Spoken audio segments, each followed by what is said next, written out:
Here's a little hip routine that I do pretty much every single day, especially to help prevent me from having lower back pain. This first one's just going to be 90-90s. You could do this in your bed or you could do it on the floor. Just have my feet flat on the floor, knees bent, and I'm just rotating like window wipers my knees side to side. This is the basic movement. What you can do now is you can do an add-on.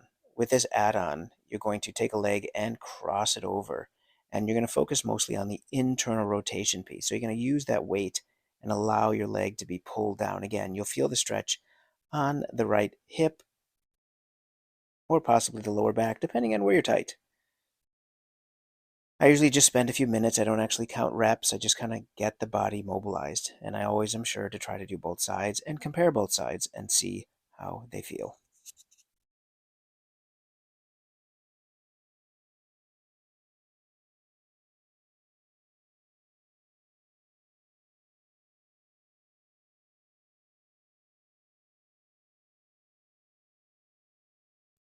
The next move in the sequence is the figure four stretch.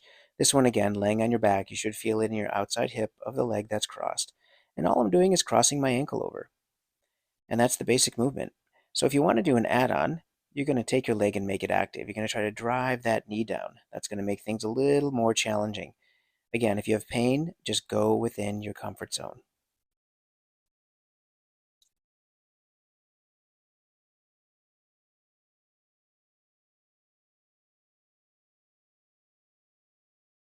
So time to rotate to the other side, and you can't tell from here, but my right hip is definitely tighter than my left. What I don't show here, but you'll see in an upcoming video here, is that my ankle, if you're really tight in your hips, might want to flip off of your knee. So you could use your hand to kind of just stabilize that a little bit. But here you can see I'm just making it dynamic. I'm opening up that hip, adding that add-on versus the passive stretch.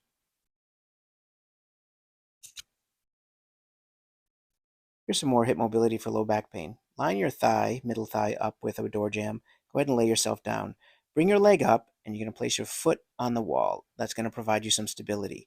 You should feel this right in your hip that you're stretching. If you feel it in the groin, I would recommend you stop at this time because that's not where you should be feeling it and you might have some hip impingement. Some add-ons you could do is you could work on pulling your knee over, which is going to enhance that hip stretch, or go ahead and pull that foot down, making it more parallel to the ground. I kind of just hang out here a little bit just to really get the feel. Some add-ons that you can do is you can go ahead and push against your hand as you're holding it to fire up your hip muscle. Hold it for about 3 seconds and then relax and then pull it back.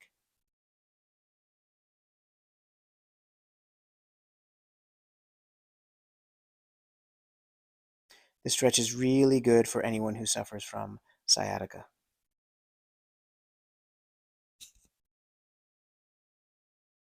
The next stretch in the sequence is we're going to work on stretching the hamstring. So you can just go ahead and straighten up your leg. You notice how I straightened my knee there a little bit. There might be some tension pulling on the back of the hamstring, and that's where you should feel it. Now, this is the basic position, and some add-ons that you can do are if your knee is slightly bent, you can go ahead and, as seen here, go ahead and work on straightening your leg and holding that again for roughly about 3 seconds. Increase that intensity. Again, stretching could be almost like strength training. It's going to hurt just a little bit, but not enough to cause too much tension in the system. A second add-on you could do is make sure you straighten that knee. Go ahead and do some leg lifts. That's going to help strengthen your core while you elongate that hamstring. And if you find this super easy, you can always slide down the wall more to make the stretch a little bit more intense.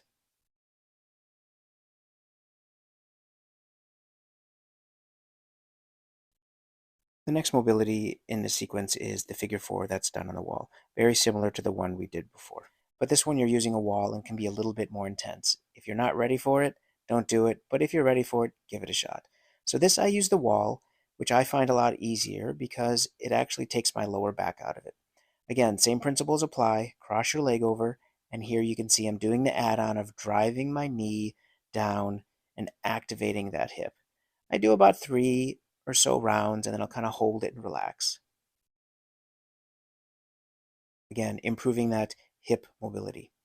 As mentioned previous, my right hip is tighter than my left. You'll notice that I end up having to hold it, otherwise it wants to slide off. And again, I just apply the same principles, moving the knee back and forth to try to open up that hip.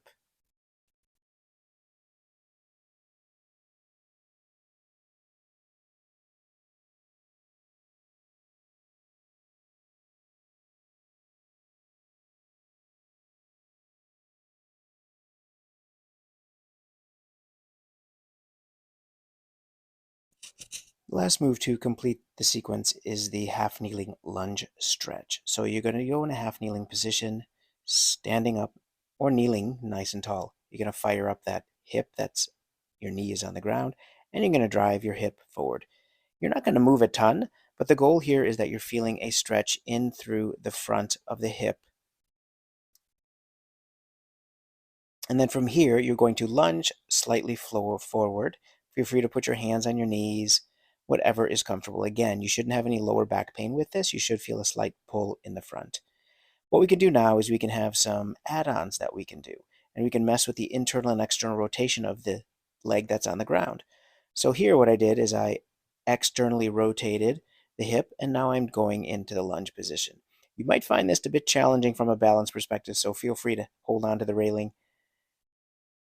Like I almost slipped there as going into internal rotation. Again, internal rotation, external rotation, and neutral are all options. But get comfortable with the basics first before you continue on with the rest of them. If you find this actually too easy, you can move this up to the next level, which is working on grabbing the ankle. This one can be quite intense, and you'll find oftentimes it moves into the front of the leg along the quad.